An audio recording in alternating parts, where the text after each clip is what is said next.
রব্বুল ইজ্জা ওয়াল জালালের দরবারে অসংখ্য শুকরিয়া জানাচ্ছি এজন্য যে আল্লাহ তাআলা আমাদেরকে যুল হিজ্জা জিলহজ মাসে উপনীত হওয়ার তৌফিক এনায়েত করেছেন।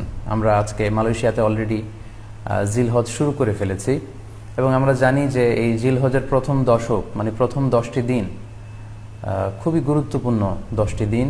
আল্লাহ তাআলার কাছে খুবই পছন্দনীয় এই 10 দিনের আমলগুলো, এমনকি জেহাদের চাইতেও বেশি হাদিসে এসেছে।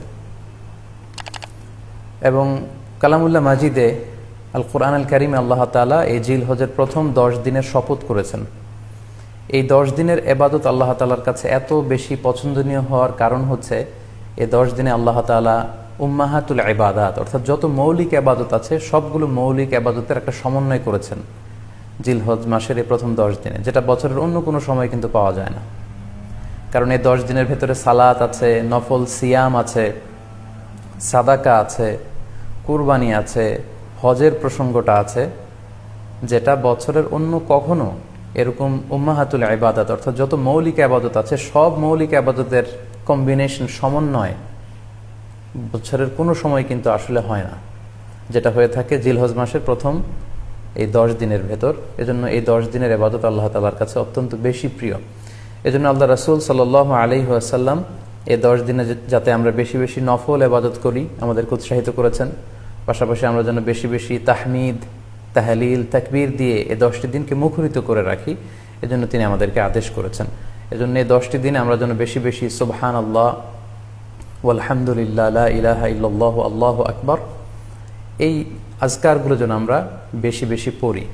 এবং আরাফাতের সিয়ামের ব্যাপারে আল্লাহ রাসূল সাল্লাল্লাহু আলাইহি ওয়াসাল্লাম আশা করেছেন যে 9 জিলহজের যে নফল সিয়ামটি অর্থাৎ আরাফার রোজা, এই আরাফার রোজা যে ব্যক্তি রাখবে আল্লাহ রাসূল সাল্লাল্লাহু আলাইহি ওয়াসাল্লাম বলেন যে আমি প্রত্যাশা করি এই সিয়ামের বদৌলতে বিগত একটি বছরের এবং সামনের একটি বছরের যত পাপ হবে এই পাপগুলোকে আল্লাহ তাআলা আমাদের জন্য ক্ষমা করে দিবেন। এবং জিলহজের 9 তারিখ ফজর থেকে কিন্তু আমাদেরকে ওয়াজিব তাকবীর পাঠ করতে হয়। আমরা জানি সেটা শুরু হয় আরাফার দিন ফজর থেকে। 9 তারিখ ফজর থেকে শুরু করে 13 তারিখ আসর পর্যন্ত এই তাকবীরগুলো প্রত্যেক সালাতের পরে পড়া আমাদের জন্য আবশ্যক। আমরা যেন এই নফল আজকারগুলো, এই নফল তাকবীরগুলো যাতে আমরা বেশি বেশি করে দেই।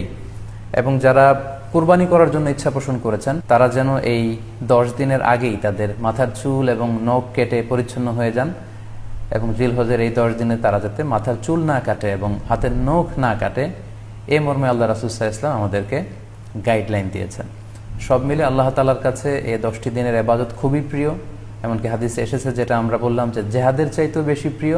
এজন্য এই সুবর্ণ সুযোগটুকুন যেন আমরা কখনোই মিস না করি।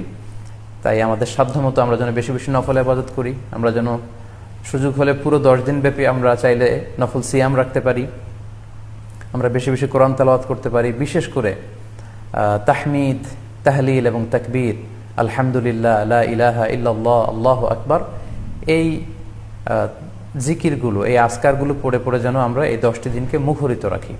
আল্লাহ তাআলা জিলহজ মাসের যে মাহাত্ম্য এবং বারাকা তিনি আমাদের জন্য দিয়েছেন, এগুলো যেন আমরা বেশি বেশি হাসিল করতে পারি। আমিন ইয়া রাব্বাল আলামিন। Be a part of our vision. Do listen and share the khair. Be with our official social media handle for latest updates.